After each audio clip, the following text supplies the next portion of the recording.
Chers amis, eh bien, bonsoir. Toujours bien aussi d'échanger comme ça, c'est édifiant pour nous. Bonjour à toutes et à tous, bonsoir plutôt pour ceux qui nous regardent à l'heure. Il est 19h, l'heure d'On s'y retrouve. Et ce soir, une nouvelle émission. Ça y est, c'est la rentrée saison 2. Maintenant, on est un petit peu habitué, on est au mois d'octobre. Et on a une bonne émission, une bonne thématique. Je me réjouis. Mais je me réjouis de la faire avec vous, chers amis. Oui, des bons chroniqueurs. Des bons chroniqueurs, justement. Alors, non des moindres, Nathalie. Oh oui, enfin, j'ai pas dit ça pour moi. Ah, si, mais c'est pas grave. Nathalie, tu vas bien? Merci Ben. Oui, je vais bien. T'es en forme? Oui, ça va bien. C'est bien. T'as pris un peu de couleur? Ça se voit, hein? Un petit peu, ouais. Un petit Il y a eu du soleil là où j'étais. Ah, c'est bien. Dans le sud d'Alsace. Toi, tu as eu quelques vacances retardées aussi. Retardé aussi, oui. Claude, bonsoir. Bonsoir, bonsoir. On commence à s'habituer à ton doux visage et tes belles réflexions. Oh, tu es gentil. Oh, oui, c'est ému. C'est louche. J'ai m'y estoufflé comme ça. Tu as l'air surpris, dis donc. Et toi, Jean-Marie, comment vas-tu? Il a le fou rire, Jean-Marie. Et moustouflé, ça va bien. Tu vas bien? Ça va bien, oui. T'es en forme? Oui, ça va. Bon, écoute, Ça en va. tout cas, je suis ravi de t'avoir sur ce plateau pour une émission sans invité. On commence à le savoir, dans la saison 2, il y aura quelques émissions sans invité, mais où je demande à chaque chroniqueur de réfléchir. Je pars d'un thème et je me pose quelques questions et je confie ces questions aux chroniqueurs, aux grands hommes et femmes sages qui nous donneront des éléments de réponse et surtout ensuite, on va prendre ces éléments de réponse et on va ensemble réflexionner. On est d'accord avec ça? Oui, je sens qu'on fait une émission en français, français revu et corrigé. D'accord. Ok, supposément. Alors, supposément qu'on parte ensemble pour ce beau voyage. Le thème de ce soir, c'est le choix. Je vais commencer par une petite définition, une citation, et ensuite on est parti. Le choix, qu'est-ce que c'est? Alors, pourquoi je me suis dit déjà qu'on va parler du choix? Parce que je me rends compte que la notion de choix aujourd'hui, elle est de plus en plus questionnée. La liberté de choix, on va l'aborder. La difficulté de choisir est de plus en plus présente. Et pourquoi? Parce qu'il y a une multiplicité d'offres qui est devant nous. Et donc, justement, je pense qu'aujourd'hui, la notion de choix, elle est très intéressante. Et pour un chrétien, et on va le voir ensemble, il y a des vraies questions d'ordre spirituel sur le choix. Alors, premièrement, une définition, la définition de Larousse, le choix, action de choisir quelque chose, quelqu'un, de le prendre de préférence aux autres. Résultat de cette action, le choix d'un métier, d'un collaborateur. Okay. Deuxième notion, pouvoir ou possibilité de choisir. Je vous laisse le choix, donc on donne le choix à quelqu'un. Et je voudrais commencer par cette citation, c'est Sartre qui a dit « Le choix est possible dans un sens, mais ce qui n'est pas possible, c'est de ne pas choisir. Je peux toujours choisir, mais je dois savoir que si je ne choisis pas, je choisis encore. » Eh oui. De ne pas choisir. Mais oui. D'accord. On peut répéter la question? Je vous la relis. Merci. Jean-Marie il est déjà pas content avec Sartre, mais bon. Le choix est possible dans un sens, mais ce qui n'est pas possible, c'est de ne pas choisir. Je peux toujours choisir, mais je dois savoir que si je ne choisis pas, je choisis encore. Le non-choix est un choix. Oui. Ouais. Ah, si on pouvait avoir un zoom sur sa tête. Moi, je commence à le côtoyer. Hein. Je sais ce qu'il pense avant même qu'il le dise. Jean-Saul Partre, c'était pas mon favori, mais Jean-Saul Partre. Non, mais c'était pas le. c'est comme ça que l'appelait Boris Vian. C'est pas la. Voilà, il a eu certains points de vue. Voilà. En tout cas, je la trouvais intéressante. Ne pas choisir, c'est aussi un choix. Oui. Et j'ai commencé avec cette première réflexion quand j'ai préparé l'émission. Mais qu'est-ce qu'on a envie de dire pour ceux qui n'arrivent pas à choisir? Donc la notion d'indécision, et Nathalie, je t'ai confié cette lourde responsabilité. Alors peut-être ma première question pour te lancer. Alors pourquoi pouvons-nous être indécis? Alors, c'est vrai que je pense qu'on a tous été indécis à un moment ou à un autre pour X raisons, selon des circonstances. Alors c'est peut-être déjà. Est-ce que ça vous est déjà arrivé d'être indécis? Oui, forcément. Ouais. Je pense que ça nous est... Mais selon des circonstances plus ou moins difficiles, et c'est ponctuel. Ouais. Par contre, il y a des personnes qui sont de nature indécises. Mhm. Et pour elles, faire des choix, ça va tout le temps générer un stress. C'est quelque chose qui est très inconfortable. Alors pourquoi? Tu m'as posé la question pourquoi. J'ai réfléchi à la question et effectivement, il y a plusieurs aspects. À chaque fois, il y a une peur. Soit c'est la peur de prendre des responsabilités, la peur de l'échec, la peur de faire toujours un mauvais choix. Parce que faire un choix, ça inclut de faire des risques, de prendre un risque. Et il y a des personnes, le risque est juste impossible. Ça génère une insécurité chez eux. D'autres, ça peut être aussi une conséquence d'un manque d'assurance. Alors ce manque d'assurance vient d'où? Ça peut peut-être être à l'origine de l'enfance. Est-ce qu'on a été sous un modèle éducatif un peu trop stressant, un peu trop humiliant, ou parfois le contraire, surprotégé? Il y a toujours quelqu'un qui a fait un choix à la place de soi-même, en fait, à la place de nous. Donc voilà, c'est aussi souvent lié à l'enfance, comme on a été élevé également. Est-ce que le choix, ça peut pas être aussi la difficulté de choisir liée au changement que ça peut impliquer? Tout simplement, tu vois, je pense par exemple... La peur du risque. Hein, alors, même pas forcément le risque, tu vois, mais je pense à un couple qui s'aime et vraiment passer le cap de pas je doute de l'autre, est-ce que c'est vraiment avec lui que je veux passer ma vie, mais de me dire, attends, je vais être en couple, ensuite je vais avoir c'est vraiment un gros changement. Est-ce que la peur du changement, j'ai envie de dire Ça, je pense que ce sont les personnes qui veulent assurer une vie, contrôler et assurer tout. Ouais. Elles ont peur des aléas de la vie. Mais en réalité, c'est impossible de tout contrôler. Et les aléas, il y en aura toujours. Sortir d'un cadre connu pour... on a l'impression qu'il ne faut pas avoir de problème. Et on nous fait croire d'ailleurs qu'une vie agréable, c'est une vie sans problème. Mais ça, c'est un mensonge, ça, c'est absolument faux. Et je pense que ces personnes-là, elles veulent tout contrôler. Est-ce que vous êtes déjà... Qu'est-ce que vous pensez de sa réflexion? On va pas mettre une note, hein, c'est qu'est-ce que tu en penses Ah non, pas du tout. Moi, j'hésite. Je me vois à table, je parle toujours un peu en image, je me vois à table au resto, en train, moi, de venir au resto avec l'idée, avec ma chère étante, que je salue d'ailleurs, qui m'entend. Oh, c'est beau. Et moi, quand je vais au resto, voilà, j'ai pas 40 choix, quoi. Je sais pourquoi je viens et je sais ce que j'ai envie de manger. Ah ouais, t'es comme ça. Et d'habitude, c'est rouge, c'est saignant. Ah. Oui, mais il y a plusieurs types de rouge et de saignant. Oui, moi, c'est toujours, voilà, c'est quelque chose de rouge, de saignant et de bon, de très bon. Et je sais que ma femme, à chaque fois qu'on lui donne une carte, c'est une forme d'indécision, mais pas dans une. C'est pas la peur, mais je ne sais pas en fait. Je sais pas ce qui me plaît. Est-ce que tout lui plaît peut-être? Ouais, est-ce que justement, mais j'ai envie de goûter ça et ça aussi et ça aussi. Je sais pas qu'est-ce qui me plaît le plus. Voilà, sûrement. Je ne lui ai pas posé la question. Je lui ai pas posé la question. Mais comme dit, c'est souvent aussi, pour ma part, de ce point de vue-là, une ignorance. Oui. Voilà, je sais pas. Non, avec le temps, on s'y fait. Mais c'est sûr que pour choisir, faut savoir ce qu'on aime, faut savoir... C'est ça que tu voulais dire? C'est ça. C'est-à-dire, pour choisir, il faut savoir qu'est-ce que je choisis, pourquoi je le choisis. Il faut se connaître, quoi. Voilà, il faut se connaître. Et c'est vrai, Claude, ça fait partie de la maturation. On n'a pas les éléments pour choisir. Parce que souvent, j'entends dire « Ah, mais mon enfant, il choisira qui y croira, quel Dieu il choisira plus tard. » Mais on ne peut pas choisir sans avoir des connaissances.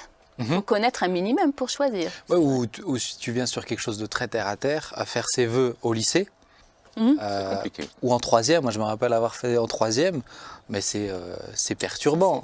À 15 ans, de devoir choisir, tu sais que ça va impacter tout le reste de ta vie, mais t'en sais encore rien de ce que t'aimes, de ce que t'aimes pas. Oui, c'est ça, ouais. T'as pas les cartes, on te demande de faire un choix et tu n'as pas les moyens. Mais pour revenir à l'histoire du resto, moi, il me semble avoir remarqué que dans presque tous les couples, c'est un peu comme ça. Les hommes décident très vite et c'est les dames qui hésitent longtemps. Repasser parce que je n'ai pas décidé et puis elles cherchent. Je pense que c'est plus masculin. C'est plus masculin de décider rapidement, en tout cas dans cette circonstance-là. Et ce qui ne veut pas dire, si on l'applique au reste de la vie, ça ne veut pas dire que les hommes choisissent mieux. Hein. Ça veut juste dire qu'à mon avis, ils choisissent plus vite. Mais des fois, ils font des conneries plus vite. Oui, des bêtises. Ah, on dit des bêtises, des bêtises. Merci. Ouais. Ils font des bêtises. Quand je l'ai dit, je me suis dit peut-être ça va passer inaperçu, mais comme ça, merci Nathalie. Et du coup, on ne coupera pas. Voilà. C'est tout. Là, je choisis. c'est tout. Je choisis directement. C'est tout. Non, mais c'est juste, je pense que ça fait partie peut-être. L'indécision, c'est vrai que c'est sans être stéréotypé, et attention à toutes les féministes qui m'écoutent, mais je pense que ça fait plus partie du genre féminin. Oui. C'est quand même plus propre au genre féminin. Je pense qu'on a besoin de sécurité, plus les femmes. Alors, je ne veux pas représenter toutes les femmes qui nous écoutent, mais on a souvent cette idée qu'on a besoin de quelqu'un qui nous sécurise. Et quand on est marié, notre mari nous sécurise. Quand on est chrétien, Jésus nous sécurise. Et quand on devient chrétien, moi je le sais, ça m'a vraiment été très très net chez moi aussi. Ça m'a aidé à faire des choix beaucoup plus facilement, parce que j'avais forcément un papa, un code de la route qui est la Bible. Tout devient quand même beaucoup plus simple pour les grands choix de la vie, j'entends aussi. Oui. Mais il y a un cadre, dans la Bible, il y a un cadre. Hein. Parce que plus tu as de choix, plus c'est compliqué de choisir. Ça, plus le cadre est précis, tu sais dans quoi tu peux choisir, tout simplement. Vas-y, continue ta réflexion. Oui, parce qu'il y a aussi d'autres raisons pourquoi on peut ne pas choisir. C'est la peur de déplaire. Et je me suis rendu compte qu'il y a des personnes qui n'arrivent pas de faire leur propre choix comme elles le voudraient, parce qu'elles ont vraiment ce désir d'être toujours en relation avec les autres, dans une fausse paix en vérité. Et elles n'avancent pas. Ce sont des personnes qui ont du mal à avancer, à faire des projets. Et d'où vient cette peur de déplaire?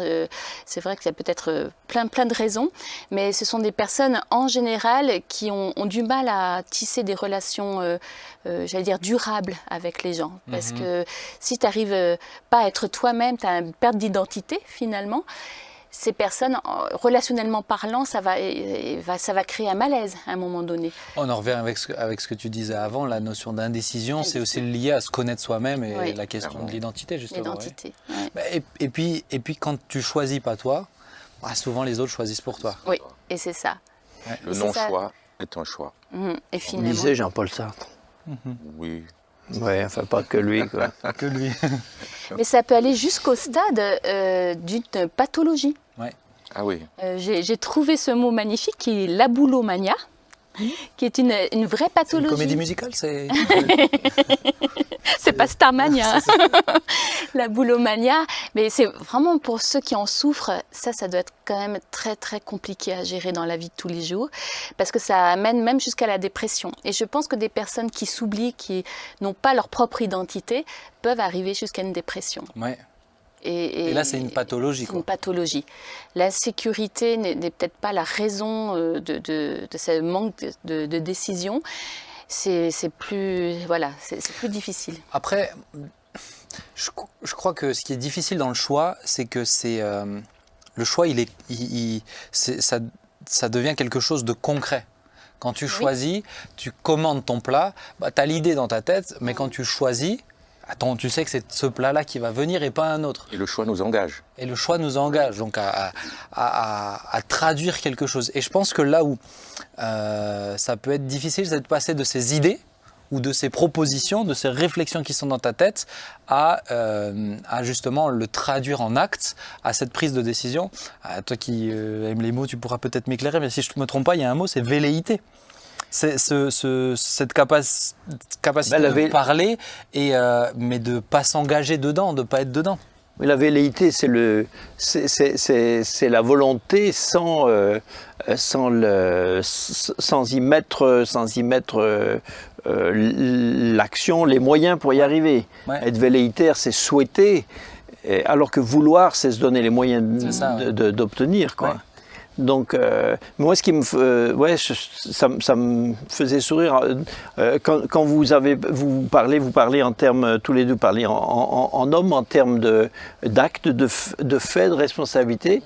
Et Nathalie, elle parlait en termes d'être mal à l'aise ou de quelque chose qui pourrait ne pas convenir, etc. Donc, intérieur. les hommes, intérieur, ressenti.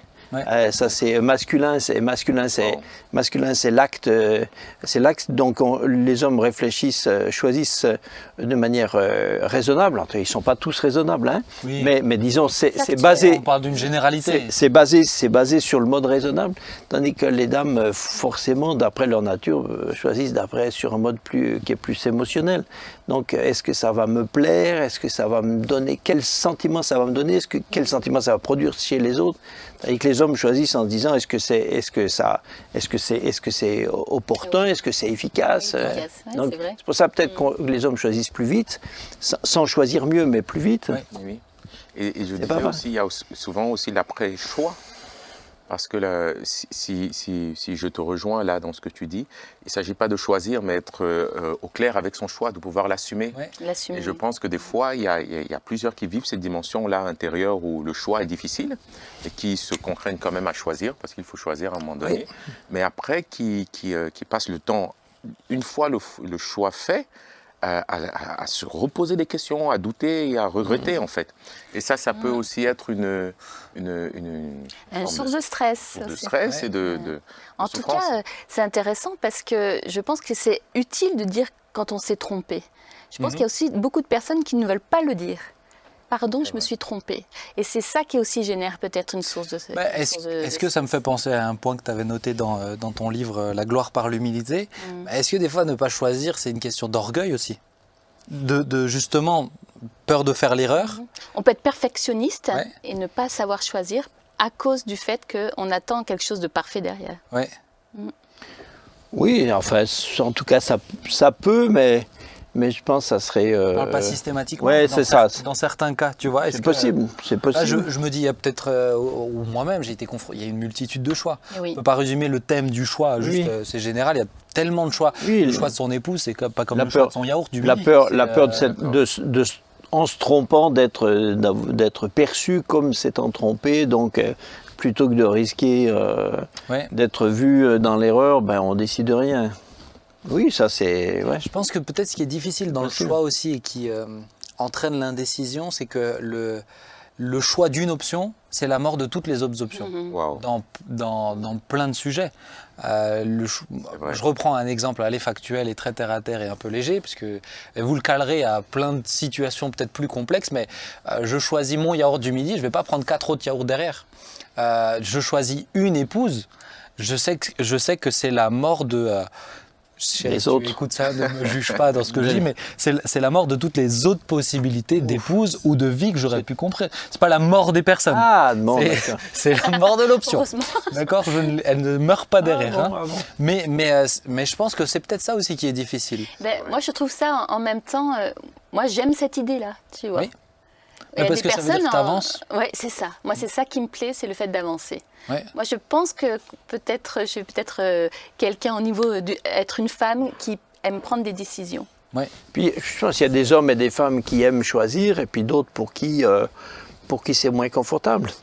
Ça rejoint le fait que dans la vie, d'une façon générale, il y a des gens qui sont plus leaders par tempérament, nature, quoi. Hein. Oui. Ouais, et donc, dès qu'on tu l'as ou tu l'as pas. Voilà, dès que quelqu'un est un peu responsable, par définition, il doit prendre des décisions. Prendre des décisions, c'est toujours choisir.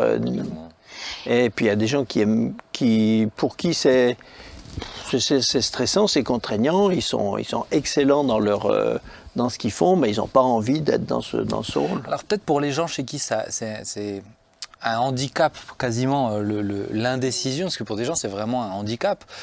Quels conseils on pourrait peut-être leur donner rapidement? J'aimerais passer ensuite sur une deuxième réflexion sur la notion de choix, mais conseils très pratiques, terre à terre, qu'on pourrait employer comme ça.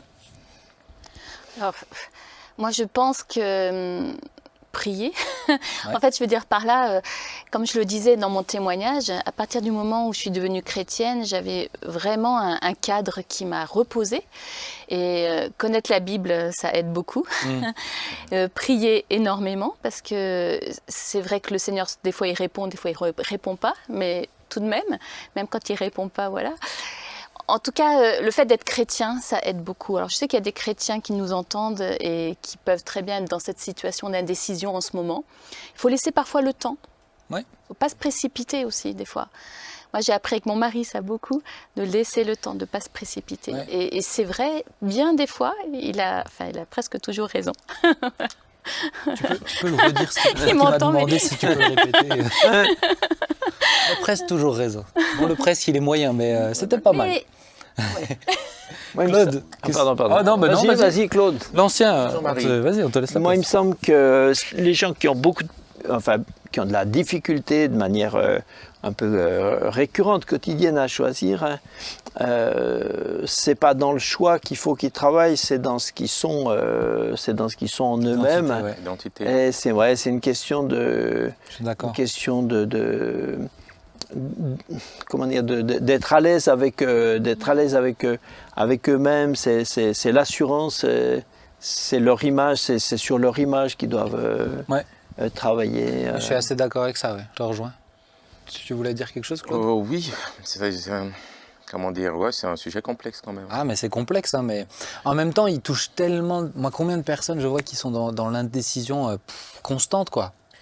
Moi, j'aimerais dire à ceux qui nous écoutent, ceux qui sont chrétiens, qu'ils ont déjà fait le meilleur choix. De Oui. choisir Jésus. Mm. Voilà. Ça, c'est déjà Ça, c'est bien. le repos Ça, d'âme. vous pouvez déjà être rassuré. Et c'est déjà bien. C'est déjà pas mal et c'est très bien même. Et pour les autres, de dire, vous devez choisir Jésus. Voilà. Ah, toi, tu prends des réponses faciles, toi. Mais parce que. Quand je dis ça, c'est déjà Eh, pas mal. C'est Mais, intéressant. mais tu vois, parce que moi, ça me fait dire quelque Ils se chose pour les demandaient chrétiens. comment ils allaient prendre leurs décisions Tu vois, pour pour leur les- appartement, pour leur boulot, pour ils disaient, ah, bon, ça répond pas, ça répond Mais pas. c'est bien, c'est très bien. Mais tu vois, pour les chrétiens, moi, ça me fait dire quelque chose. Parce que beaucoup de chrétiens qui ont du mal à choisir, ils ont peur de se tromper de la volonté de Dieu. Et c'est pour ça qu'ils ont du Tu mal. les aimeras Ils ont peur qu'en choisissant ça, c'est pas le plan de Dieu. Et je pense que quand on dit qu'on choisit Jésus, ça veut dire que Jésus nous conduit. Voilà. Jésus inspire nos choix, qu'on s'en rende compte ou non. Dès le moment où on veut faire sa volonté et qu'on la cherche. Combien de personnes, je leur ai dit, mais t'es pas obligé d'avoir une direction claire Mais non. pour que Dieu inspire ton choix. D'ailleurs, Quand Dieu dit à Abraham, va dans le pays que je te montrerai, Abraham, il a un choix. Je vais à droite ou je vais à gauche. Est-ce que Dieu lui a dit où il doit aller? Non. Donc il va y aller, il va à droite. Dieu va inspirer au fond de lui cette direction-là. C'est ça. Moi, je pense qu'il faut qu'ils comprennent que cette peur très souvent est une fausse peur. Ouais. Celui qui a peur parce que est-ce que Dieu va m'approuver, etc., c'est une fausse peur dans le sens où le problème chez lui n'est pas là. Parce que quand il va acheter des chaussures, il a le même problème. Et Dieu est ni pour ni Mais contre Oui. tel ou tel paire de Alors que machin ou certains ont d'autre. des problèmes aussi dans le choix. Même, Des chaussures. Oui, c'est pour ça, je veux dire. Donc ils ont un choix, ils ont des choix qui sont moralement, spirituellement neutres à tous égards, et ils ont les mêmes choix. Donc après, ils se figurent que leur problème, c'est par rapport à la volonté de Dieu. Non, c'est un problème qui est en eux-mêmes. Ouais. Et je pense que ceux qui sont convaincus de l'amour de Dieu sur leur vie auraient peut-être moins ce problème-là.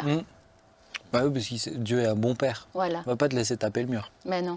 Peut-être juste pour... ensuite, on va enchaîner, parce que ça fait déjà quasiment 25 minutes qu'on est en train de parler de Oui, ça. écoute. Mais, juste peut-être dire, moi, ce que je me rends compte dans des entretiens, ce qui est important, c'est de détricoter la pelote de laine là. Parce qu'en fait, l'indécision, elle a amené tellement de réflexions, tellement de suspicions, tellement de projections, que de revenir sur, attends, factuellement, c'est quoi le truc? Et on peut aussi, je pense, mettre des étapes, des choses qui nous accompagnent dans le choix, pour être plus rassuré. Attends, je suis pas en train quand je me mets en couple avec quelqu'un, sans parler de se mettre en couple à la légère, je suis pas en train de dire je choisis la femme avec qui je vais me marier demain. Je suis en train de dire je choisis la personne que je vais découvrir pour ensuite aller à autre chose. Donc il y a aussi je dirais cet accompagnement dans le choix qui peut aussi apaiser. Je suis d'accord. Et deux choses, je rejoins Jean-Marie quand il dit il y a un problème au niveau de son identité. Oui. Hein. Ouais. Il y a comme quelque chose. Et là, j'ai envie de dire, là, il y a plusieurs sources. Parce que face à la même situation, les sources peuvent être diverses. Pourquoi est-ce que j'arrive pas à choisir? Ouais. Alors on pourrait, face au même choix, avoir les mêmes réactions, mais des sources complètement différentes. Et l'idée, c'est de trouver, pour moi, de trouver les sources. Pourquoi est-ce que j'ai du mal à choisir? Je pense qu'on doit pouvoir tous se poser les questions. Pourquoi, là, maintenant, j'ai du mal à choisir? C'est même plus prendre la décision qui est le plus important, c'est de comprendre quel est le pourquoi. Pourquoi. Et des fois, on ne se pose pas cette question. On est juste on est face à une réalité où on doit choisir et on a peur de choisir. C'est juste. Pourquoi j'ai peur de choisir? Pourquoi le poisson ou la viande? Et comme je vous disais, moi, je choisis toujours Amen. la viande. Oui.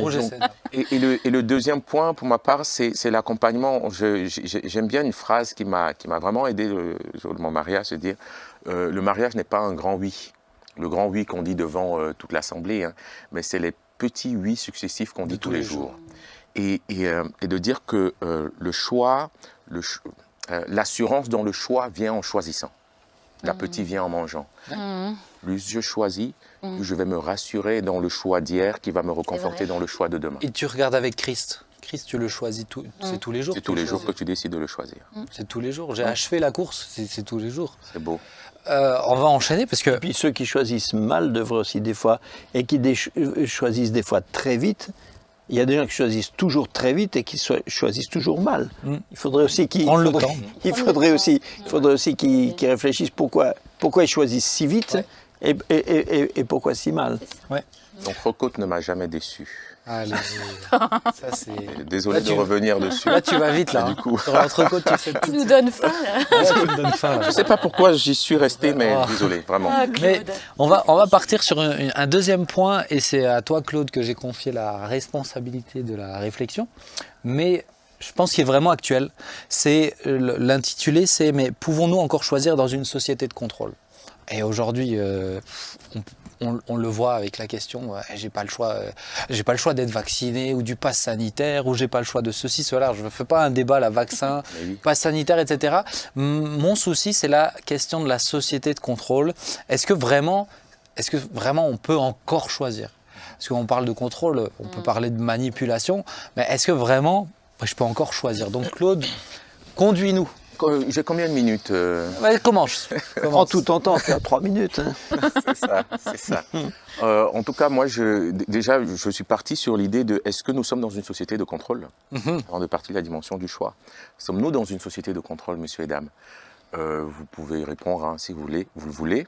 Mais historiquement, sociologiquement plutôt, j'ai lu, et je vois bien que le contrôle a été exercé dans le passé, dans l'histoire, par les corps intermédiaires, c'est-à-dire l'usine, la famille, l'école, l'État, voilà, société qu'on appelle une société disciplinaire, où on suivait le groupe, voilà, le parti politique et on quitte de cette société, on va dire, disciplinaire.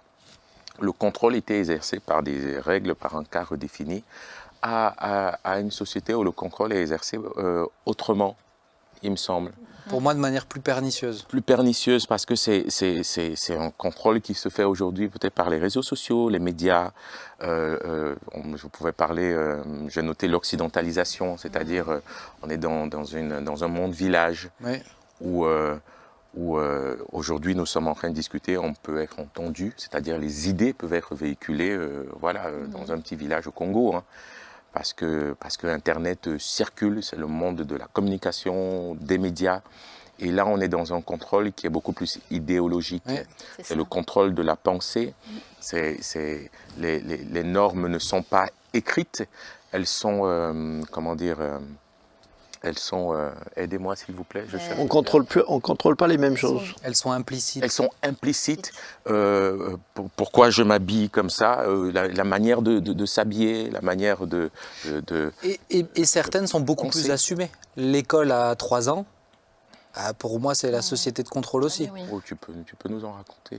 Je parle de l'école à 3 ans. J'ai mon petit qui vient d'y être. L'école obligatoire à 3 ans, moi je trouve ça, je trouve ça atterrant. Mais parce qu'il y a un but de contrôle idéologique derrière. Donc tu posais la question, tu as dit qu'on peut répondre. Moi je crois qu'on est complètement dans une société de contrôle. contrôle par la manipulation.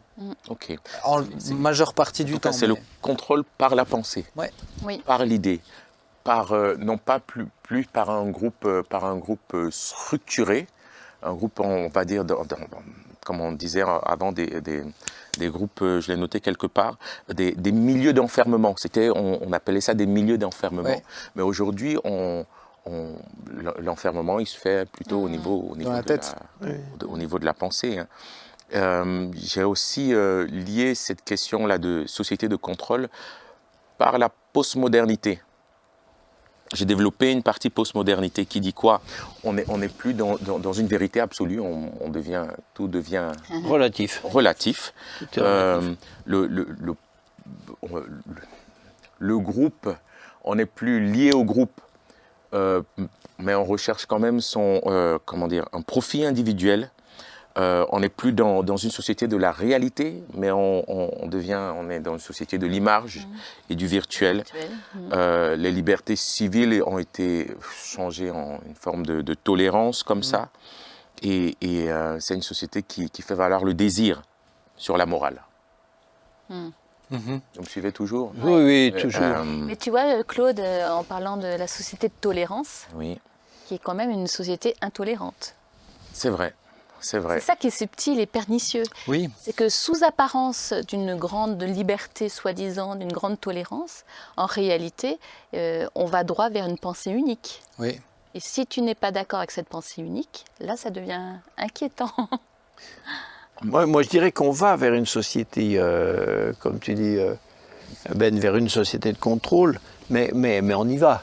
Mais on a encore, en tout cas en Occident et en France, on a encore une grande marge de manœuvre, mais qui dans certains pays, sur la planète, c'est considérablement rétréci. Mais malheureusement, l'impression qu'on a, c'est que le contrôle est toujours plus prégnant. Ouais, et je suis d'accord avec toi. Je ne suis pas en train de dire qu'on est dans un pays totalitariste, etc.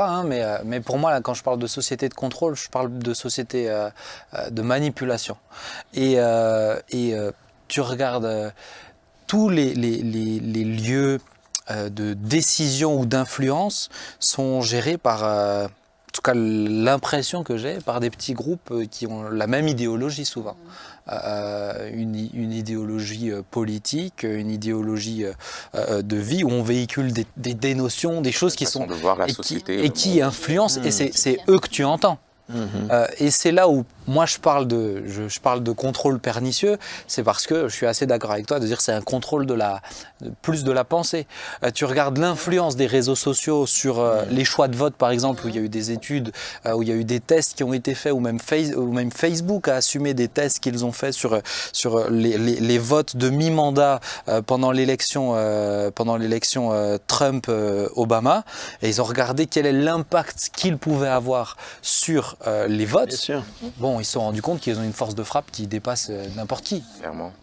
Donc, c'est là où je parle de société de contrôle. C'est une société de l'influence. Ouais. Parce que le contrôle, comme j'ai dit, on n'est plus dans une société disciplinaire.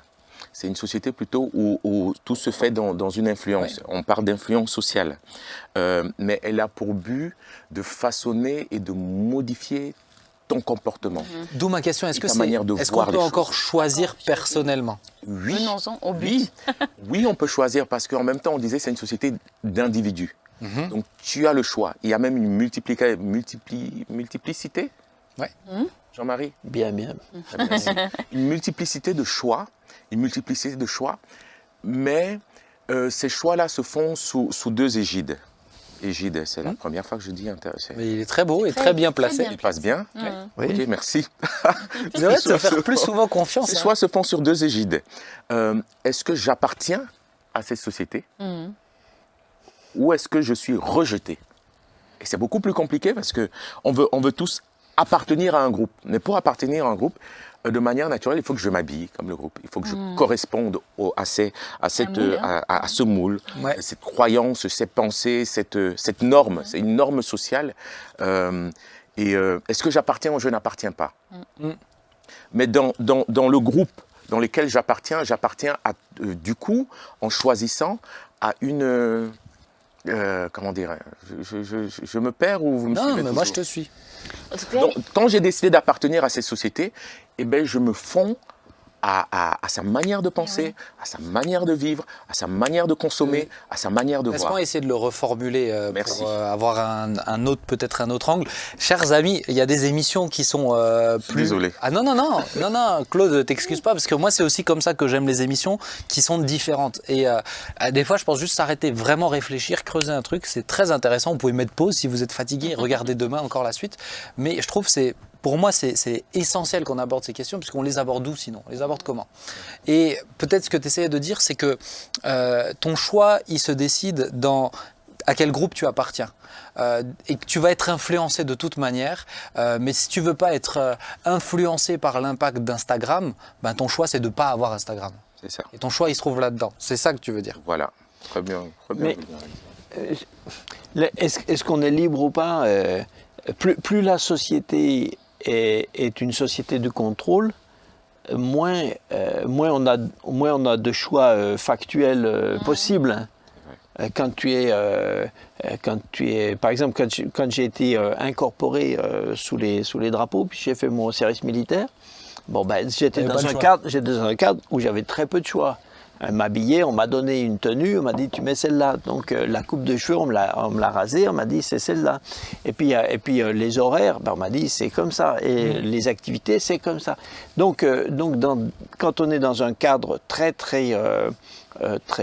où tout est impératif comme ça, on peut avoir le sentiment qu'on n'a plus de liberté. Mais je pense qu'on a toujours une liberté intérieure et que les choix qui nous restent deviennent à ce moment-là extraordinairement forts, existentiels, quoi.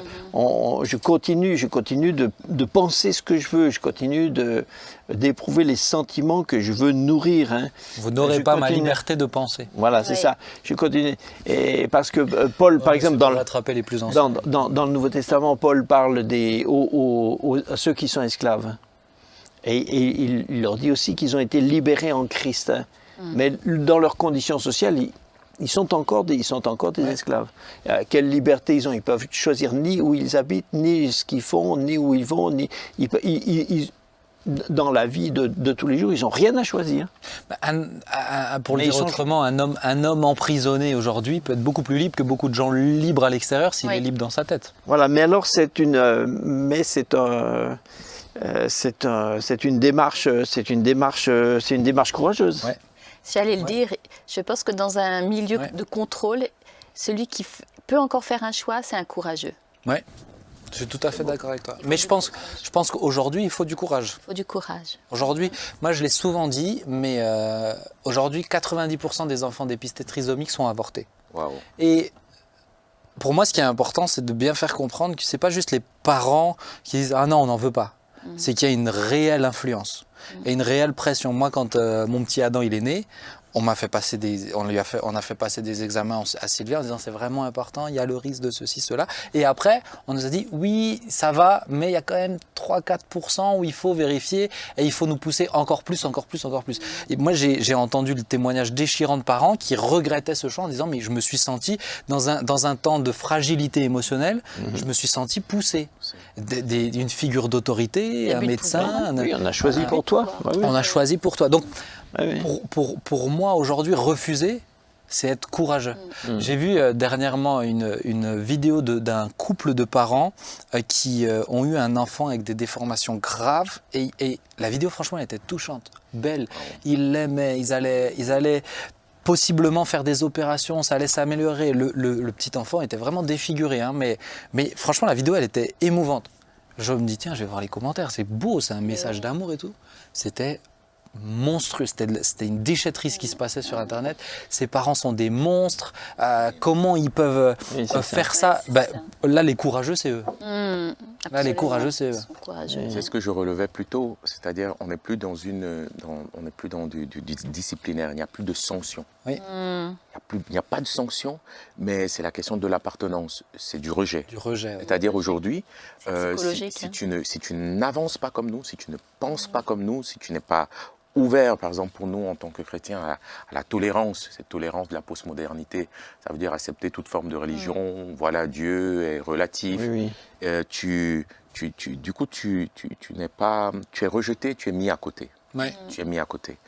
Et moi, je l'ai pour continuer un peu dans ma réflexion, dans la Bible, on a ce témoignage-là de Daniel, Shadrach, Meshach et Abednego. Je me suis inspiré un peu dessus pour dire qu'ils étaient dans une société de contrôle disciplinaire, quoi. C'est-à-dire, à un moment donné, on leur dit, vous devez manger les mets de la table du roi. Mais il y a deux aspects que j'aimerais voir avec vous. Le premier aspect, c'est l'aspect où ils ne vont pas se définir par opposition. C'est-à-dire, Daniel ne va pas dire non, nous sommes des chrétiens, nous sommes rebelles. Non. Ok, on va proposer une alternative. C'est-à-dire, nous allons, vous pouvez manger, c'est chouette, on n'a rien contre le cochon, mais laissez-nous manger des légumes. Et on verra bien après. Il propose une alternative. Et du coup, cette alternative est acceptée par l'officier du roi qui dit « Ok, il n'y a pas de confrontation, on va voir ». Et je pense que des fois, en tant que chrétiens, nous avons des fois réagi de manière virulente face à des choix qui ne correspondaient pas à nos valeurs. Et non, je vous propose de faire autrement. Ouais. Parce que je crois, j'ai d'autres valeurs. Et regardons après finalement la différence. Et on voit à la fin finalement qu'ils avaient raison, puisque l'officier du roi reconnaît qu'ils sont en bon point. Quoi. C'est plus gros. Je ne sais pas comment on peut manger des légumes et être en bon point, c'est un autre sujet. C'est miraculeux. Hein. C'est un miracle, Seigneur. On est d'accord. Et l'autre... Toi, t'aurais mangé les mets de la table du roi. Écoutez, j'aurais choisi autre chose que Daniel, on va dire. Non, toi, tu aurais jeûné, prévu. Voilà, je ne voulais pas le dire. C'est ça. Je ne voulais pas le dire. Et plus loin, on demande, et là, il y a une autorité, il y a une sanction. Vous vous mettez à genoux devant la statue de Nebuchadnezzar. Là, c'était binaire. C'était binaire. Il s'oppose. Et en tant que chrétiens, nous devons pouvoir définir face à cette société qui nous influence, à quel moment nous pouvons proposer une alternative dans une discussion ou un échange, et à quel moment nous devons dire non au feu ou aux armes, je ne sais pas. Ouais. C'est intéressant ce que tu dis. Oui, quand il y a une possibilité, mais c'est vrai qu'elle ne se présente pas toujours. Alors maintenant, je vais peut-être juste faire une petite parenthèse. Moi, ce thème-là, je trouve ça extrêmement intéressant. Mais après, je t'ai posé à toi une question qui est vraiment intéressante aussi. Mais cette parenthèse, elle me semble importante. On parle de société individuelle quand même. Et ma question, c'est mais quelle est la limite alors entre le choix individuel et le bien commun ? Parce que des fois, est-ce que des fois, c'est pas le bien commun qui doit primer, par exemple, ce qui est aussi légitime, juste et légitime. Donc, des fois, aller dans ce choix-là, de se battre, d'être dans la confrontation, c'est des fois quelque chose d'égoïste. Quand je parle pas d'une question spirituelle. C'est postmoderne, l'individualisme. C'est ça. Mais donc, quel est pour vous, alors peut-être on ne va pas rentrer dans le fond de la chose, mais comment vous sentez ça, vous ? Parce que c'est très actuel, hein. Mais la question de bien commun, de choix, de liberté individuelle, qui est très délicate, hein, mais comment, Jean-Marie, toi, qu'est-ce que tu en penses ? Je pense que le fond du problème du mal-être de notre société, c'est qu'on a fait, c'est que l'individualisme a posé comme base que la convoitise personnelle de chacun vers son bien-être est légitime en tout temps. Oui. Donc on a déifié chaque personne et chaque personne est le dieu de sa convoitise. Et de ce fait, il y a plus de. C'est pour ça que la société elle-même perd son liant, que tout s'effrite. Hein. Chacun court. C'est pas seulement le capitalisme au sens politique du terme, mais c'est une société, c'est une forme de. Comment je pourrais dire ? Ouais, chacun, on a légitimé que le progrès de chacun, le bien-être de chacun, c'est normal que ça soit ça le but de sa vie. Ouais. En faisant ça, on va. Oui, mais après, tu vois, il y a des choses. Si maintenant ça touche à ce qui est au fond de moi, des valeurs profondes. Le bien commun, il est dit. Tu mets pas forcément le bien commun en priorité quand ça touche au fond de moi. C'est là où c'est quelqu'un d'égoïste qui veut pas payer ses impôts parce que son choix c'est de dire non, c'est mon argent, etc. Bon voilà, il regarde pas du tout au bien commun et on parle peut-être de quelque chose d'égoïste. Mais quand ça touche à des valeurs profondes, intrinsèques à la personne qui font qu'elle se définit comme elle est, c'est délicat, je trouve, mais honnêtement, moi, je me suis posé la question parce que ça évoque des sujets, mais même dans l'histoire, en fait, où pour certains, ça a été très délicat. Mais je pense que moi, je dirais, ma limite à moi, c'est est-ce que c'est toujours en règle avec ce que Dieu veut ou pas ? Oui. C'est là mon point. Je mettrais le bien commun, je mettrais même l'Église en priorité sur mes libertés individuelles, tant que c'est pas en opposition avec ce que Dieu veut, avec la foi. Mais la foi, c'est une valeur intrinsèque. Pour moi, toucher à ça, c'est me faire aller à l'encontre de ce qui est beaucoup plus important que tout le reste du bien commun. C'est avoir en ligne de mire le bien et le mal, choisir entre le bien et le mal. Et des fois, comme tu le dis, nos convictions profondes, que nous voulons être bonnes, sont en contradiction avec le bien commun. Ouais. Moi, ça m'intéresse trop. Est-ce que tu me permets d'enchaîner, Claude ? Je suis désolé, parce que là, ça fait déjà 45 minutes. Ah oui, quand même. Et il faut qu'on entende Jean-Marie. C'est intéressant, mais surtout que là, le thème, il est important et il va dans ça. On a parlé d'une société de contrôle. Est-ce qu'on peut vraiment choisir ? On a bien compris qu'on peut choisir à quel groupe on appartient et par quoi on se laisse influencer aussi. Mais Jean-Marie, je me suis posé une question et c'est pas une question que je comprenne à la légère parce qu'on peut y répondre très vite, mais il y a beaucoup de gens qui se la posent. Beaucoup de gens me l'ont déjà posé, chrétiens, non chrétiens. Mais est-ce que, par rapport à Dieu, maintenant on va rentrer dans une sphère un peu spirituelle, mais choisissons-nous vraiment si Dieu est omniscient ? Autrement dit, si on dit qu'il sait devant, s'il sait tout, etc., est-ce que c'est vraiment notre choix ? Comment on peut dire que c'est un choix libre si Dieu est omniscient ? Alors j'aimerais qu'on se pose, je t'ai confié la responsabilité, je me suis dit à qui je peux la confier ? Ouais, Jean-Marie, c'est bon. Oups. Ah, tiens, donc voilà, qu'est-ce que tu as pensé ? Alors, c'est vrai que je voudrais pas, dans ce que je veux dire, je voudrais pas donner l'impression que j'ai un espèce de système que je considère de pensée, que je considérais comme fini, abouti et qui est plus discutable, parce que dès qu'on touche à la question de la préscience de Dieu, le fait que Dieu sait tout à l'avance ou pas, est-ce qu'il décide tout à l'avance, c'est les questions sur le libre arbitre, sur la prédestination, etc. Sont des débats qui sont extrêmement ardus et que 2000 ans d'Église n'ont pas complètement réglé d'une façon ou d'une autre. Donc, c'est pas nous tout d'un coup, en 2021, on arrive et puis voilà, on va solutionner tout ça. Mais j'ai quand même une conviction. J'ai une conviction. J'ai eu peur. J'ai une conviction. Il n'y a pas de réponse. Oh là là. J'ai une conviction. Ma conviction, c'est vraiment que... les formes.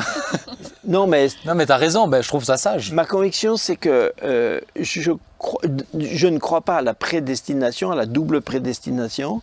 Et alors, même si Jean-Marie, excuse-moi, mais là, quelqu'un qui ne connaît pas le Seigneur, il ne sait pas ce que ça veut dire. C'est-à-dire, je ne crois pas que personne n'est jamais né sur cette terre en étant déterminé par Dieu avant même sa naissance ou le jour de sa naissance pour être perdu et d'autres pour être sauvés. Je ne crois pas ça.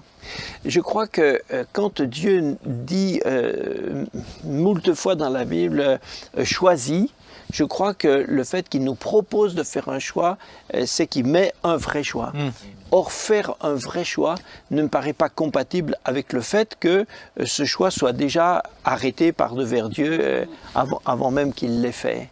Et ce qui choque les gens qui sont opposés à cette façon de voir, c'est qu'ils ont l'impression que si qu'on diminuerait Dieu, qu'on diminue Dieu si on disait qu'il n'a pas tout dans sa main.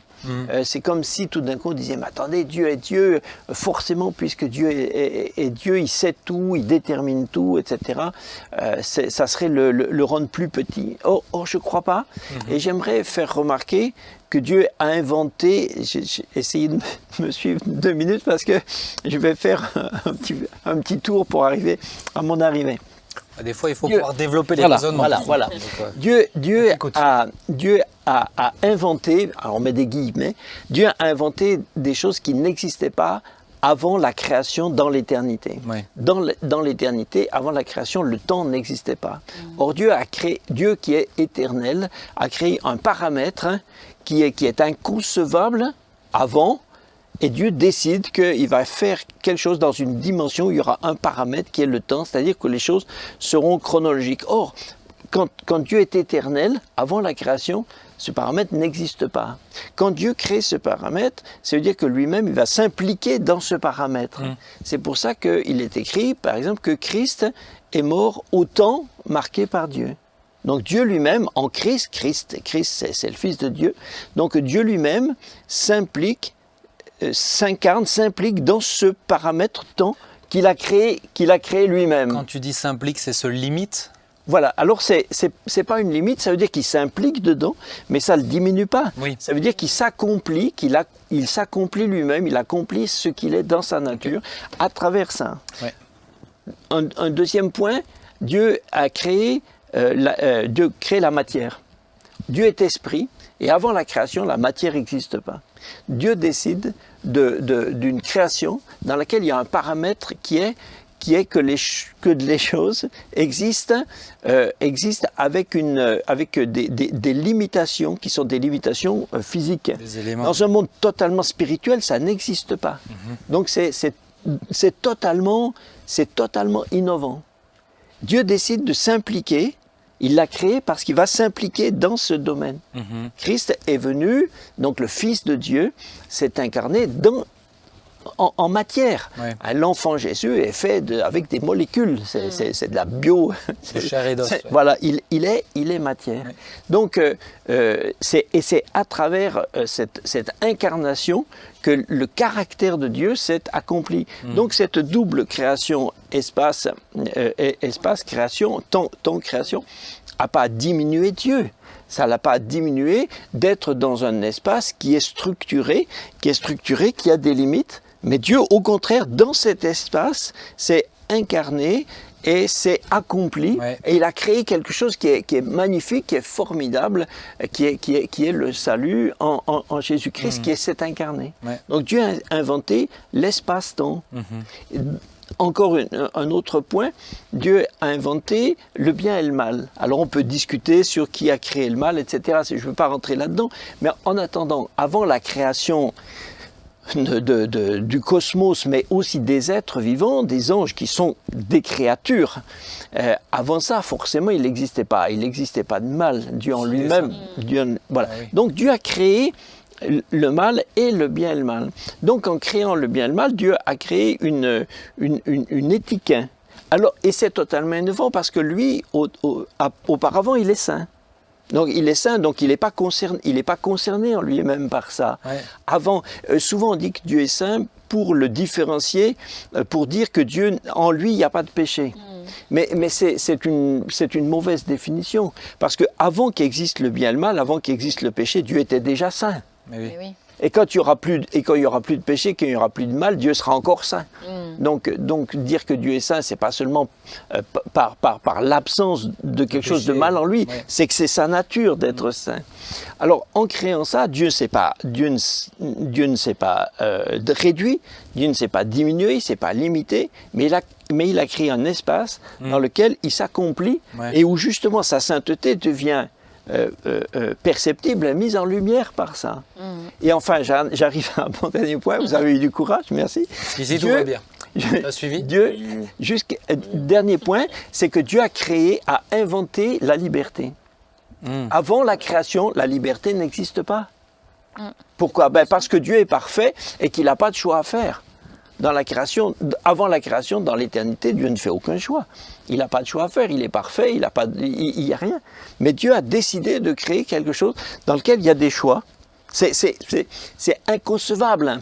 C'est totalement innovant. Ce que tu veux nous dire, c'est que c'est vraiment une création de Dieu. Voilà, c'est une création.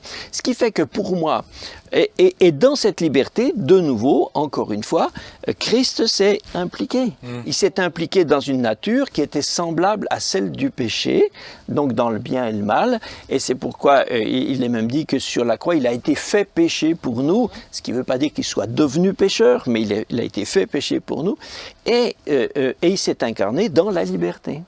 Christ a été, dans toute sa vie, il a été impliqué par le fait qu'il devait choisir. Tous les jours de sa vie, choisit. Et ça arrive au paroxysme à Gethsémane, quand c'est le grand débat final, où il dit ma volonté, c'est-à-dire mes aspirations d'homme naturel, ou la volonté de Dieu. Donc il est face à la liberté. Finalement, il a choisi, et Dieu sort grandi de cette liberté. Oui. Donc Dieu a créé, en créant la liberté dans laquelle lui-même Dieu s'est impliqué et dans laquelle il nous a impliqués, Dieu ne s'est pas réduit, ne s'est pas diminué, mais au contraire, il a donné au monde des dimensions qui sont nouvelles. Comme le temps et la matière créent l'espace-temps, le bien et le mal et la liberté créent l'espace-temps moral. Mm-hmm. Et c'est pour ça que je crois que Dieu nous a réellement créé les hommes avec une capacité de liberté. Et que Dieu, quelquefois, d'une façon générale, je crois que Dieu sait tout, mais j'espère ne pas choquer trop de gens, mais je crois que Dieu, quelquefois, attend de voir ce que nous allons choisir. Et le verset qu'on cite toujours, il y en a deux à mon avis. Un, c'est l'histoire d'Abraham, quand Dieu dit à Abraham qui vient d'accepter de sacrifier Isaac, Dieu l'arrête et lui dit « Je sais maintenant que tu ne m'as pas refusé, je sais maintenant. » Alors, certains diront « Oui, mais ça veut dire que Dieu sait maintenant, ça veut dire qu'il le sait parce qu'il le voit maintenant. » Mais enfin, le sens naturel du texte, c'est je le vois, je le sais maintenant parce que maintenant tu me le montres. Avant, je ne le savais pas. Et puis je termine avec un dernier verset, puis après je vous laisse. Un dernier verset que j'aime beaucoup, qui cette fois est dans le Nouveau Testament, c'est dans Luc.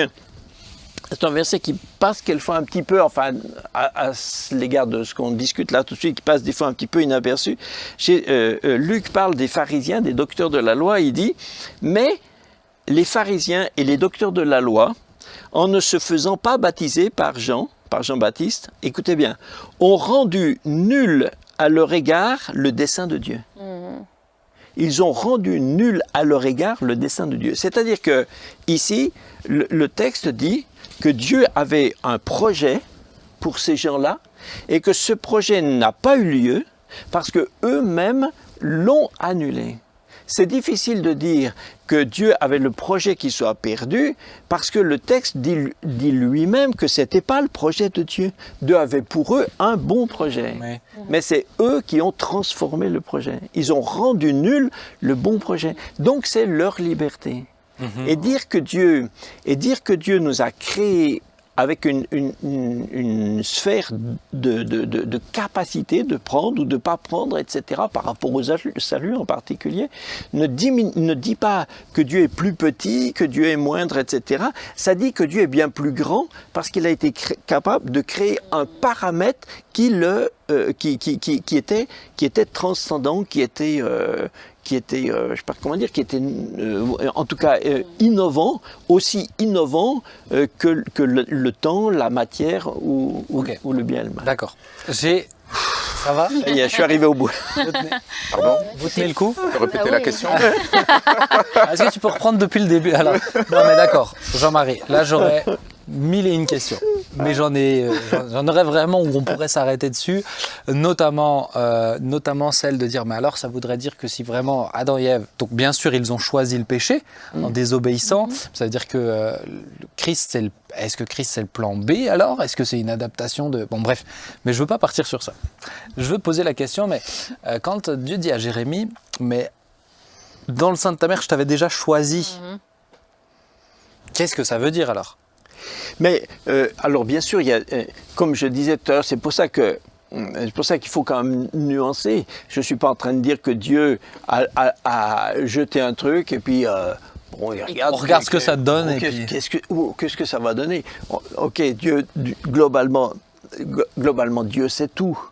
Mais il me semble que c'est légitime d'accepter le principe que la liberté que Dieu nous a donnée est une vraie liberté.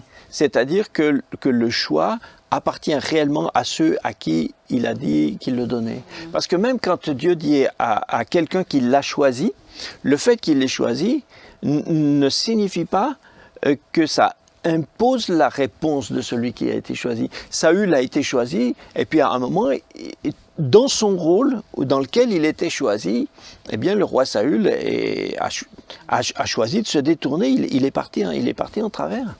Mais si c'était pas détourné, il aurait toujours été roi. Oui, alors après, si on fait de la... Après, c'est ce qu'on appelle la spéculation. La spéculation théologique est toujours... est toujours, comment dire, décevante parce que par définition c'est de la spéculation, donc on n'a pas les réponses. Je trouve que c'est, alors vous m'excusez peut-être d'avoir posé cette question, mais je la trouve vraiment importante, même peut-être pour des personnes qui nous écoutent et qui connaissent pas le Seigneur et qui, moi je l'ai entendu plusieurs fois, encore il y a quelques semaines on m'a dit mais comment tu peux penser que c'est vrai, que tu choisis si Dieu sait tout. Et moi en tout cas je te rejoins complètement dans cette liberté. Je choisis, Dieu peut connaître mon choix, mais sans forcément avoir de l'influence sur ce choix, en me laissant une vraie liberté. Il m'attire, il m'appelle, etc. Mais je crois que Dieu peut être omniscient, il sait, il sait, mais il se limite pas juste à ça. C'est-à-dire qu'il peut le prendre en compte, mais il prend en compte ta décision à toi. Adam et Ève qui mangent le fruit défendu, Dieu sait ce choix. Moi, je crois qu'il le sait. Oui, là, dans ce cas-là, il le sait clairement. Il sait ce choix. Mais il le sait clairement. Mais est-ce que c'est lui qui l'influence? Ben non, c'est leur choix quand même. Claude, je te vois. Oui, mais j'ai tout compris. Je te vois dans une réflexion. J'ai tout compris. Qu'est-ce que tu en penses? Moi, ce que ça me renvoie, c'est deux choses. La première, c'est ce verset-là, ne vous conformez pas au siècle présent, mais soyez transformés dans le renouvellement de l'intelligence afin de discerner la volonté de Dieu, ce qui est bon, agréable et parfait. Il y a une volonté de Dieu pour chacun d'entre nous et elle est comme présente dans nos vies à partir du moment où nous avons donné notre vie à Jésus-Christ. Et nous, en tant qu'enfants de Dieu, notre désir, ce n'est pas notre volonté, c'est sa volonté. C'est de dire, Seigneur, ce n'est pas, je pourrais choisir, ce n'est pas mon choix, je veux que ce soit ton choix. Mais Dieu me donne la liberté de choisir. Et je vois, Jean-Marie parlait à Gethsémanée. Gethsémanée, Jésus, c'est à Gethsémanée que Jésus il a choisi. Il choisit, hein. quoi. Mais oui. Il choisit. Mais il dit, ce n'est pas ma volonté, mais c'est ta volonté. Ouais. Ça, c'est l'une des premières réflexions. J'ai oublié l'autre, elle me reviendra. Nathalie, tu voulais dire quelque chose? En fait, cette question m'a jamais vraiment posé problème, en réalité, parce que c'est pas parce que Dieu était omniscient que forcément, il ne nous laisse pas le droit de choisir. Pour moi, justement, il est tellement pas limité. Nous, on essaye de réfléchir avec nos principes. Nous, on pense que forcément, pour choisir, eh bien, ça impose un choix. Mais pour lui, il n'y a tellement pas de limite. Il est tellement dans toutes les dimensions que pour autant, cette liberté de choix qu'il nous donne ne l'empêche pas, en fait, de savoir aussi ce qu'on risque de choisir. Oui. Il le sait aussi. Oui. Donc... Dieu est tellement au-dessus de nos pensées, comme dit la Bible. Je pense que dans ce que tu dis là, il y a quelque chose d'important, c'est que c'est comme la 4D. C'est-à-dire il y a une dimension, un truc en plus qui ne peut pas être compris quand on est à l'intérieur du système. C'est ça. Quand tu es dans le système, tu peux pas voir ce qu'il y a à l'extérieur. Si tu veux voir le tout, il faut que tu prennes de la distance, il faut que tu vois de loin, d'un point extérieur pour comprendre tout ce qui s'y passe. Mais nous, on est en plein dedans. Nous, on est dans le système, dans l'espace-temps physique, moral. On est en plein dedans. C'est pour ça qu'on peut pas le cerner pleinement. Mais je pense que c'est quand même essentiel de le rappeler par ce biais-là ce soir. Dieu peut tout savoir. Dieu peut tout savoir, mais il peut aussi faire le choix en tout cas face à une situation particulière, Dieu peut faire le choix de ne pas savoir. Oui. Nous, on peut... il vient de me perdre. Voilà. Dieu peut tout savoir, Oui. mais à un moment, il peut faire un choix. Oui. Il peut faire le choix de ne pas savoir. Il peut faire le choix d'attendre quelle est la réponse. Quelle sera la réponse? Il est Dieu. Pourquoi Dieu ne pourrait pas décider? Pourquoi Dieu ne pourrait pas décider de dire tiens, je vais voir. Je vais voir. Ça bien parce qu'il nous Avec Abraham, il dit tiens, je vais voir. Je vais voir. On n'est pas des pantins entre les mains de Dieu. Sinon, chaque fois que Dieu dit choisis, mais si ce choix a déjà été fait, mais c'est une comédie. Mais ce choix nous implique. C'est Dieu qui dit choisis. J'ai placé ça c'est l'un des versets préférés de mon grand-père. J'ai placé la vie et la mort devant toi. Choisis la vie. Choisis. Afin que tu vives. C'est-à-dire, oui, on prend des choix tous les jours. Mais ce n'est pas tant, quand tu parlais de responsabiliser, mais ce n'est pas tant moi j'ai envie de dire, à partir du moment où on choisit la vie, il y a un chemin. Ça a du sens? Mais oui. Mais si c'est un vrai choix, pour moi c'est un vrai sens, si c'est un vrai choix. C'est ça. Et si le choix a été fait à l'avance, c'est même difficile, je trouve, de comprendre que Dieu condamnerait quelqu'un qui est condamné parce qu'il a été choisi pour être condamné. Ça n'a pas de sens du coup. Ouais, et pour conclure, parce que le temps passe vraiment... Oui, conclue. Choisis de conclure. Je choisis, t'inquiète pas. Mais je trouve que le choix libre et avoir cette vision-là du monde, de sa relation avec Dieu, c'est stimulant. Mais oui. C'est Spinoza qui pense que le libre arbitre n'existe pas vraiment, mais c'est fade. Ça t'enlève une partie de ce que tu es censé être, en fait, d'être dans le moment, d'être dans la décision, d'être dans la responsabilité. J'ai choisi ma femme par amour. Si elle m'entend, ma chérie, je t'ai choisi par amour. Et il se trouve que Dieu a dit oui aussi. Donc c'est encore mieux. Alors ça, c'est je ne sais pas si pratiquement ça peut parler à quelques-uns là. Dire il y a des choix qui surprennent Dieu, mais qui touchent le cœur de Dieu. Mais une fois on fera sur choisir son conjoint ou sa conjointe. Moi, je sais que des fois, je déstabilise un petit peu quand j'explique ma vision de la chose. Mais pour moi, je crois pas du tout à l'élu, en fait. Je crois pas. Si Dieu me laisse choisir pour le choisir lui, pourquoi j'aurais pas le droit de vraiment choisir ma femme? Il me donne un cadre. Au père de numéros prédéterminés. Mais tu vois, je crois pas, non. Mais il me donne un cadre. Oui, et il sait dont on a besoin. Ça, voilà, c'est ça. Mais après, il y a des choses qui lui font plus plaisir que d'autres, ça, on est d'accord. Oui. Les amis, le temps passe, mais j'ai envie vraiment de vous remercier pour vos réflexions. J'espère, à vous qui nous suivez, que vous êtes toujours là. On ne vous a pas perdu. Non, mais encore une fois. Qu'on soit un peu tout seul là. Non. Alors là, détrompe-toi, mais encore une fois, on a fait des émissions des fois presque plus ardues quand même. Hein. Okay. Mais encore une fois, le privilège qu'on a d'être sur Internet ou en podcast, etc., c'est que vous pouvez mettre pause. On n'est pas sur une émission télé. Voilà. Vous pouvez la réécouter si vous avez besoin de la ruminer une nouvelle fois. Vous pouvez la réécouter ou vous arrêter sur un point, un aspect, de toute manière, supposément. Mais, chers amis, pour moi, c'était vraiment important d'aborder cette notion-là, de faire des émissions qui changent un petit peu. Ça me fait du bien, honnêtement, je vous le dis aussi, moi ça me fait du bien de ne pas me mettre dans un seul format d'émission, parce que ça me laisse de la créativité aussi. Le choix. Et ça me laisse le choix. Et je pense aussi que là, ça nous apporte quelque chose d'autre, mais de tout aussi riche en tant que croyant, mais en tant que non-croyant. Là, vous savez, vous qui nous avez écoutés et qui n'avez peut-être pas choisi Jésus, que c'est un vrai choix. C'est pas un choix déjà biaisé au départ, c'est un vrai choix, les dés ne sont pas pipés, vous avez votre responsabilité et c'est juste à vous de la prendre. Et ne pas choisir, c'est choisir. Oui. Pour le coup, là c'est binaire, c'est soit on choisit Dieu, soit on ne choisit pas Dieu. Et choisir, c'est s'engager et être courageux. Et on est d'accord avec ça. J'aimerais qu'on puisse prier et ensuite on va leur dire au revoir. D'accord. On est d'accord ? Oui. On va prier. Jésus, merci pour la chance qu'on a d'être ensemble, de pouvoir réfléchir. Seigneur, merci parce que tu nous as donné un cerveau et un cœur pour réfléchir et utiliser tout ça. Seigneur, pour être élever. Et je te prie, Seigneur, élève-nous vers toi. Amen. Ce qu'on veut, Seigneur, ce sont tes pensées, ce que toi tu désires pour nous. Et Papa, je te prie peut-être pour tous ceux qui nous écoutent et qui ne te connaissent pas, montre-leur le choix qui est devant eux. Seigneur, peut-être qu'ils ont pu être touchés ce soir, eh bien aide-les à faire le bon choix. De choisir toi. Comme l'a dit Claude, Seigneur, une fois qu'on t'a choisi, on a fait le meilleur des choix qui est le plus important pour toute la vie.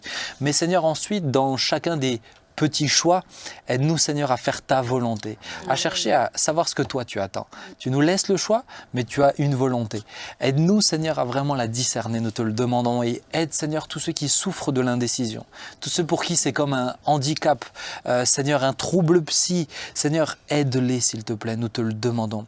Merci pour ces merveilleux moments et merci pour tout ce que tu nous donnes chaque jour. Amen. Amen. Amen. Merci à vous, je vous remercie.